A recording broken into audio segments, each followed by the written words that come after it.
March হানাদার পাকিস্তানিদের নির্মম গণহত্যার আন্তর্জাতিক স্বীকৃতি আদায়ে বাংলাদেশের পাশে দাঁড়াবে যুক্তরাজ্য, এমনটাই জানিয়েছেন বাংলাদেশে নিযুক্ত যুক্তরাজ্যের হাই কমিশনার রবার্ট ডিকসন।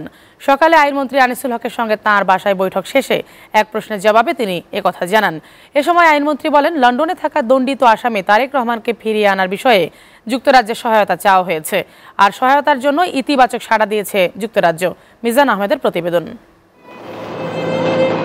1971 সালের 25 মার্চ কাল রাতে নিরস্ত্র বাঙালির উপর পৈশাচিক হত্যাযজ্ঞ চালায় হানাদার পাকিস্তানি সেনা ও তাদের এদেশীয় দোসররা। প্রায় 5 দশকেও লাল সবুজের পতাকা পায়নি পাকিস্তানিদের নির্মম ওই হত্যাযজ্ঞের আন্তর্জাতিক স্বীকৃতি। সম্প্রতি জাতিসংঘের গণহত্যা প্রতিরোধ বিষয়ক উপদেষ্টার বাংলাদেশ সফরেও 25 মার্চের গণহত্যার স্বীকৃতির দাবি জানায় বাংলাদেশ। এমন বাস্তবতায় যুক্তরাজ্যের নবনিযুক্ত হাই কমিশনার রবার্ট ডিকসনের সঙ্গে আইনমন্ত্রীর এই বৈঠক। প্রায় ঘণ্টাখানেক দ্বিপাক্ষিক স্বার্থ সংশ্লিষ্ট বিষয়ে আলোচনা শেষে গণমাধ্যমের মুখোমুখি হন তারা। এ সময় এক প্রশ্নের জবাবে 25 মার্চের গণহত্যার বিষয়ে যুক্তরাজ্যের অবস্থান তুলে ধরেন দেশটির high commissioner. So we've been very strong supporters of Bangladesh, of the nation of Bangladesh. Before, during and after. 1971 যুদ্ধের পূর্বে এবং পরে জাতি হিসেবে বাংলাদেশের পক্ষে আমাদের শক্ত অবস্থান ছিল এবং এখনো আছে।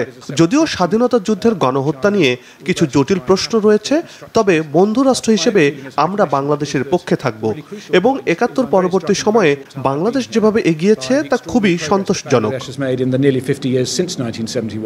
আলোচনায় আসে লন্ডনে অবস্থানরত বিএনপির সিনিয়র ভাইস চেয়ারম্যান এবং দণ্ডিত আসামি তারেক রহমানের দেশে ফিরিয়ে আনার প্রসঙ্গ। আমি বলেছি যে এরকম একজন ফিউজিটিভ যে বাংলাদেশের আদালত দ্বারা দণ্ডিত, তাকে সে লন্ডনে আছে, আমরা তাকে ফেরত চাই। আমি মনে করি যে হাই কমিশনার সাহেব যেটা বলেছেন যে তিনি তার সরকারের সাথে এই ব্যাপারে কথা বলবেন, সেটা এই সমস্যার ব্যাপারে একটা ইতিবাচক উত্তর, এবং এইটা আমার মনে হয় আমরা এটা নিয়ে আলাপ করলে এই সমস্যার সমাধান আমরা করতে পারব। Mr. Rahman would have many options. লন্ডনে অবস্থানের ক্ষেত্রে তারেক রহমানের জন্য আমাদের স্বাধীন বিচার ব্যবস্থায় অনেক সুযোগ রয়েছে, তবে বাংলাদেশের দাবির বিষয়ে আমি লন্ডনের সঙ্গে কথা বলবো এবং কোনো আইনই আমাদের দুই দেশের বন্ধুত্বপূর্ণ সম্পর্কের পথে বাধা হয়ে দাঁড়াতে পারবে না। বঙ্গবন্ধুর আত্মস্বীকৃত খুনি নূর চৌধুরীকে দেশে ফিরিয়ে আনতে যুক্তরাজ্যের সহায়তা এবং কানাডার আদালতে চলা মামলার কার্যক্রম পর্যবেক্ষণ করা হচ্ছে বলেও জানান আইনমন্ত্রী। কানাডার কোর্টে একটা হিয়ারিং হয়েছে। মিজান আহমেদ, এসটিভি, ঢাকা।